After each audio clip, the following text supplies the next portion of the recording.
vendue dans le monde, la Clio est la voiture française la plus vendue. Et la 4e génération qui a été lancée à l'automne 2012 va laisser place prochainement à la 5e génération que voici. Alors design, vie à bord, qualité et technologie, on vous dit tout sur cette nouvelle génération. C'est parti!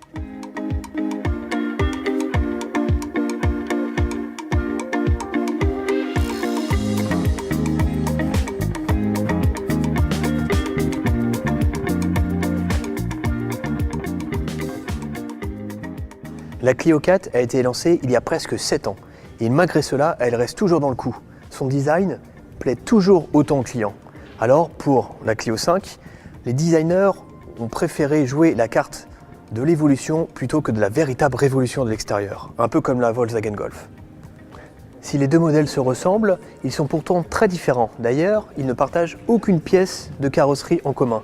Et la nouvelle Clio repose sur une toute nouvelle plateforme qui est plus légère d'environ 50 kg par rapport à l'ancienne. La Clio 5 par rapport à l'ancienne gagne en maturité au niveau du style, mais surtout en agressivité. On retrouve une calandre plus large, un capot plus nervuré, un nouveau bloc optique dont le style s'inspire vraiment de celui de la Mégane 4 avec ce crochet, une nouvelle signature lumineuse, et il faut savoir que toutes les versions auront des feux à LED, donc ça dès la version de base. Pour le reste du style, on retrouve encore des poignées de porte arrière intégrées dans les montants. On a un arrière aussi qui a été complètement redessiné avec un bouclier plus massif, un bouclier intégralement peint, des feux en relief, donc comme sur la Mégane. Donc on peut dire vraiment que la Clio 5 gagne vraiment en qualité par rapport à l'ancien modèle. Mais la vraie révolution se trouve à l'intérieur, venez voir avec moi.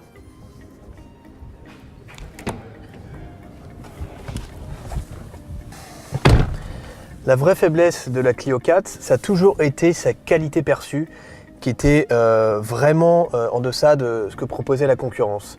Sur ce point, Renault a fait vraiment de gros efforts. On voit la qualité perçue, la qualité des matériaux s'est nettement améliorée. On a des plastiques moussés sur la planche de bord, on a un intérieur plus agréable, beaucoup mieux fini. Donc sur ce point, c'est vraiment une réussite. Renault ne s'est pas contenté de retravailler la qualité, ils ont aussi entièrement redessiné l'intérieur, donc une toute nouvelle planche de bord. Alors on est ici dans une version intense, qui est plutôt une version haut de gamme, avec toutes les options possibles. Donc là, on peut voir tous les équipements qu'on peut avoir dans la nouvelle Clio. Ça commence par une instrumentation entièrement numérique. Donc les compteurs aiguilles seront proposés sur la version d'entrée de gamme. Sur la version intermédiaire ou haut de gamme, on pourra avoir un écran de 7 pouces ou de 10 pouces, dont l'affichage est entièrement personnalisable. Donc on peut avoir par exemple le GPS, changer les compteurs, avoir des informations sur la radio, sur la conduite.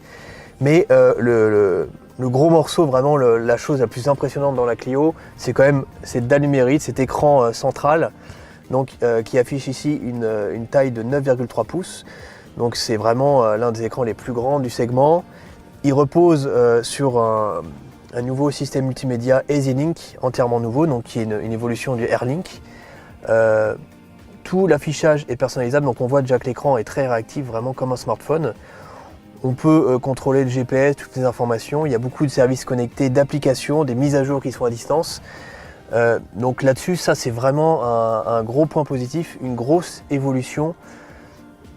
Dans le reste aussi, ce qu'on apprécie, c'est que Renault ait gardé des commandes physiques pour les réglages de la climatisation, donc ça c'est quand même bien pratique. On a aussi un levier de vitesse qui est placé en hauteur, donc qui est plus accessible. On a plus de rangement que dans l'ancienne Clio, notamment un rangement central, une boîte à gants et l'ambiance aussi intérieure, donc là avec la personnalisation en orange, c'est vraiment un intérieur beaucoup plus agréable que dans l'ancien modèle. On retrouve aussi de nombreux systèmes d'aide à la conduite. Toutes les versions disposeront par exemple du freinage automatique d'urgence avec détection des piétons, de la reconnaissance des panneaux de signalisation et en fonction des finitions, on pourra avoir également, et ça c'est nouveau, la conduite autonome de niveau 2. Ça veut dire que le véhicule sera capable de gérer la vitesse dans les embouteillages, donc ça c'est pratique. On pourra également avoir la caméra à 360 degrés pour pouvoir se garer plus facilement ou encore la surveillance des angles morts. Donc tout ça, c'est des équipements qui sont nouveaux sur la Clio, qui seront proposés en série ou en version, selon les finitions. Au niveau de la vie à bord, on a des sièges avant qui ont été redessinés, qui ont une assise plus longue, donc vraiment on est bien installé. Les sièges sont confortables, position de conduite parfaite avec des réglages de volant dans les deux sens. Donc là-dessus, ça c'est très bien. On peut avoir un accoudoir, donc on est vraiment bien installé. Mais là, on va aller voir comment c'est à l'arrière. Malgré un empattement légèrement raccourci par rapport à la Clio 4, on est plutôt bien à l'arrière. Vraiment pour deux adultes, c'est confortable. Et c'est surtout grâce au nouveau siège dont le dossier a été creusé. Donc ça permet de gagner un peu de place pour les genoux. Au niveau de la tête aussi, on est vraiment bien, donc on est quand même bien installé. Et autre point positif, les sièges donc, sont entièrement nouveaux, sont moins massifs, donc on a moins l'effet de confinement qu'on avait dans la Clio 4. On voit plus devant, on voit plus la route. Donc à l'arrière, c'est quand même très satisfaisant pour une citadine polyvalente. Au niveau du coffre, alors déjà première bonne chose par rapport à l'ancienne, on a une ouverture, un haillon beaucoup plus large, ce qui permet de mieux accéder au coffre. On a des formes très carrées.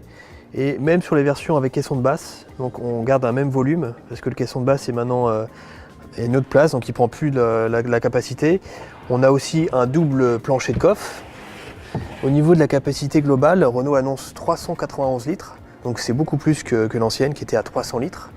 Le seul point négatif qu'on pourrait trouver, c'est un seuil de chargement qui est assez haut. La Clio 5 sera lancée dès cet été en France et une version hybride sera lancée au premier trimestre 2020. Donc elle sera le premier modèle Renault à avoir ce genre de motorisation. En tout cas, pour nous, c'est vraiment une bonne surprise. Cette Clio, elle a gardé tous les points positifs de l'ancien modèle, notamment en termes de style, tout en corrigeant ses principales faiblesses, sa principale faiblesse qui était la qualité perçue. On a aujourd'hui une voiture qui reste jolie, mais qui est donc mieux finie, plus connectée, plus technologique. Mais il faudra faire attention à la nouvelle Peugeot 208 qui sera prochainement dévoilée et qui s'annonce également très prometteuse.